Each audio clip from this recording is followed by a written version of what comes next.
J'ai trouvé une armée structurée. Je leur ai parlé. Une des premières réunions que j'ai eues, c'était avec le haut commandement de l'armée. Je leur ai dit ma façon de voir les choses. Je leur ai parlé en disant que je n'accepterai plus ce qu'on a entendu sur l'armée. Vous savez, notre armée, c'est vrai qu'elle a commis beaucoup d'erreurs, mais il y a eu aussi beaucoup d'exagérations. Mais c'est quand on arrive au poste que j'occupe maintenant et qu'on a accès à certains dossiers, à certaines informations, que l'on peut s'en rendre compte. Regardez ce qui va se passer ici. Lorsque je suis arrivé à la tête de ce pays, j'ai trouvé une armée, pardonnez-moi l'expression, de clochards. Fachi Béton, qui devient Fachi Bidon, qui a trompé le peuple.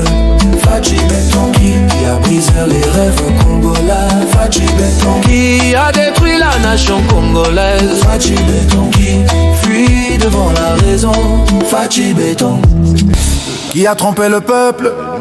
Fachi Béton, qui a brisé les rêves congolais. Fachi Béton, qui a détruit la nation congolaise. Fachi Béton, qui fuit devant la raison. Fachi Béton. Bonjour Bandeko, Balandia Chronique du Net TV. On ne sait même pas quoi dire na makambo ya Tshisekedi. Ba sortie médiatique nyoso ya Tshisekedi eza sortie à la con. C'est lui-même qui avait dit que il a trouvé une armée structurée, armée forte. J'ai trouvé une armée structurée. Je leur ai parlé. Une des premières réunions que j'ai eues après celle ou avec plutôt, c'était au même moment, celle. Lui-même Tshisekedi. Lelo komi koloba akutaki armée à ba clochard. J'ai trouvé une armée, pardonnez-moi l'expression, de clochards.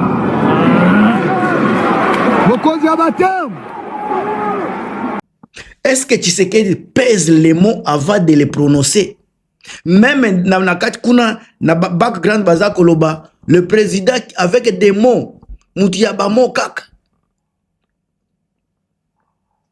C'est le même Tshisekedi qui avait dit que Atikala jamais kobenga ba M23 à Kini. Le même. Et qui voudrait confirmer le fait que le M23 a été invité ici à Kinshasa par moi à une certaine époque et que je les aurais laissés. C'est archi faux. Je n'ai aucun contact avec eux. Mais en revanche, je reconnais qu'il y a eu des gens des représentants du M23 ici. Et c'était à l'époque où j'avais pour ministre, nous avions pour ministre de l'Intérieur, M. Gilbert Kankonde. C'est lui qui est venu, qui m'en avait parlé. C'est le même président Pierre Loba qui a tikala jamais ko bengi sa bango te. Mais ndimaki ki a benga ka bango. Preuve ya ndeko na biso Wilingo Maloba toyebi yango biso nyonso.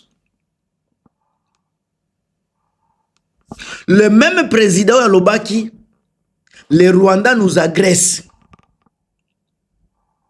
À Ken Allemagne, yemoko alobi que c'est Joseph Kabila qui est en train de faire tout ça. Kaka yemoko aza ko laver Rwanda, lelo ekomi Kagame, lobi kune kozala Joseph Kabila, tozongi toke makambu kaka boye boye. C'est lui-même qui avait dit kaka que na 2013, ba M23 bazalaki totalement défait. En 2013, les mêmes M23 avaient été totalement défaits et leur arsenal avait été confisqué. Si aujourd'hui ils ont repris du poil de la bête, ça veut dire qu'ils sont partis de quelque part. Donc, Kakaye moko. Alors le lon alingi na ebisa eke. Ntango lobi ke il y a quelque part au babanda qui eloko sali ke babandela ça commence de quelque part. Yemutu atindi ba M23 bazonga. C'est lui Tshisekedi qui est à la base ya M23. Ce qui a bengaka bangote, ce qui a coopéré kana bangote na 2012-2013. Ndetoza na niveau mususu. Tango zi pouvoir, ce qui a bengisaka bangote na capitale. Ndeto koloba aza cause na bangote. Mais comme yambaki bango, aleisa bango. afandisa bango, alalisa bango. C'est lui qui est la cause. Il y a M23 lelo. Alors Tshisekedi doit cesser, il y a ko ganga. Tshisekedi doit cesser, il y a ko se plaindre, il y a ko pleurnicher, ko sakabatu, ke tozaboye, nani boye.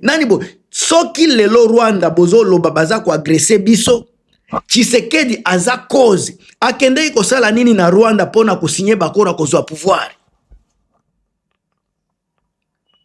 Quand ça l'arrange, Rwanda est bon. Quand ça ne l'arrange pas, Rwanda est notre agresseur. Pendant que Corneille Nangaa za ko récupérer ba territoire, Tshisekedi aza ko ganga za ko lela za ko donc aza ko pleurnicher comme un enfant. Et loko ayebi, tangu Nangaa za ko récupérer territoire, yazo kende ko récupérer ba bien, ba biloko ya Joseph Kabila na GLM. Nde eloko ya ayebi. Un président qui ne connaît même pas ce qu'il est en train de faire, n'est Tshisekedi.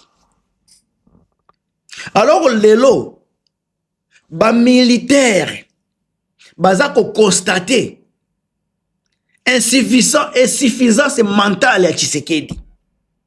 Peuple congolais, basi ba constater insuffisance mentale à président Tshisekedi. Que ce soit la militaire, la population, même le ministre Tshisekedi, baza ko constater que Tshisekedi a un déficit mental.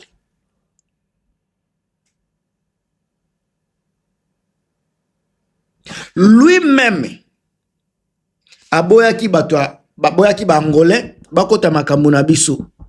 Yemoko aboye ba soki ba Kenya bango tout bakota makambo na biso ba sud africain ake kuluka ba américain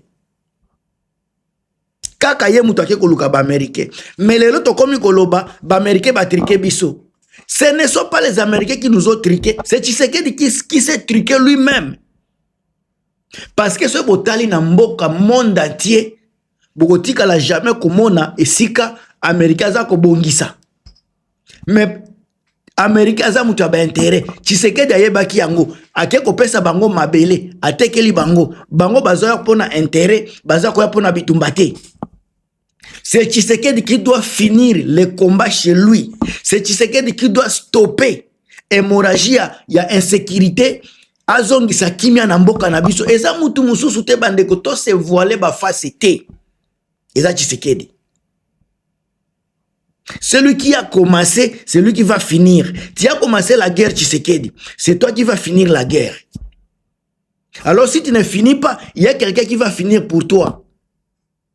Au comme penaba incapable à réfléchir, ba tout le coup la ministre de la communication na affaires étrangères. Bango tu baza kolela. Naba député bazo ke ne kosala sitting devant ambassade d'Amérique pour Rwanda américain aya kosilisa bitumba. Comment réfléchir na niveau wana mutu ya libanda kende kosilisa bitumba na bino na mboka? Depuis ka boyoka makambo ya boye. Et boza ko lakisa ke boza incapable sur tout. Alors ceux qui États-Unis les lois lobby que comme boza incapable à maintenir paix à kozongi sa stabilité, to pesi kasi ba to pesi Corneille Nangaa asili sa bitumba. Boko sala nini? Parce que si vous signez un contrat, vous pouvez travailler dans n'importe quel président parce que c'est signé qui, soit pour na 100 ans, soit pour na 80, c'est signé qui. Awi koloba Nangaa sika kende kotia kimia zongi sa kimia place nyoso mobule kozala kende ko rétablir paix.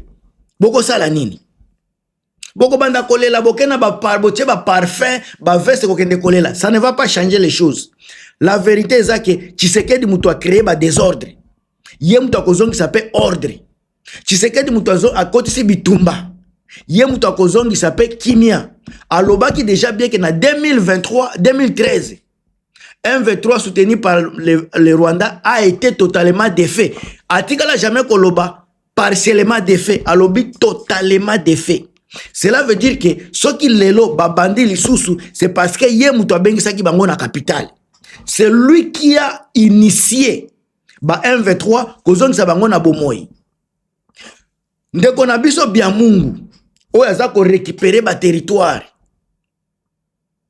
azalaki na prison na Kini nani mutu a libéré ye? Willy Ngoma, un membre à IDP, c'est 100%. Pourquoi s'est révolté?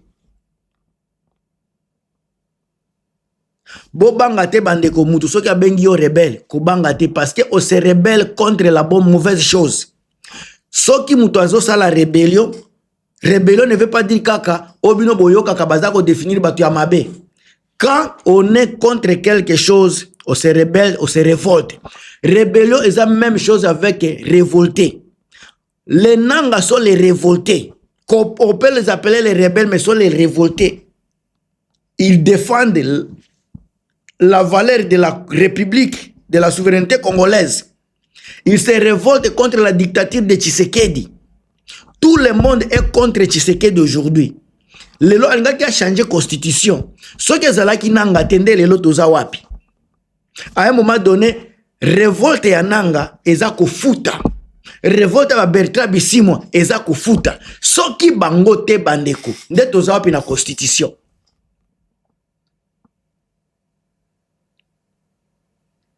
Bota la ndenge ba miyibi, kimuyibi, ba miyibi batondi na gouvernement. Soki révolte oyo te yaba M23, yaba kone nanga. Nde ba réalité tozo yebate. Grâce à échec oyo nanga zako sala contre Tshisekedi, nde bato ebele bazomona bambongo ndenge zako détourner, ba vol na ba arrestation arbitraire. Mes chers amis, mutu abebisi mboka na biso. Mutu aza incapable ya ko rétablir ordre sur l'étendue nationale eza Tshisekedi. Un président zako finga batu ba clochard, azako finga no kenini commandement mobimba ya armée. Mais lelo yemoko aza chef ya armée. C'est que Tshisekedi aza chef ya ba clochard. Sauf que lui-même aza clochard. Soki ba FARDC baza ba clochard lelo, alors Tshisekedi aza clochard. Bandeko ba biloko ya boeto lekisaka yango te.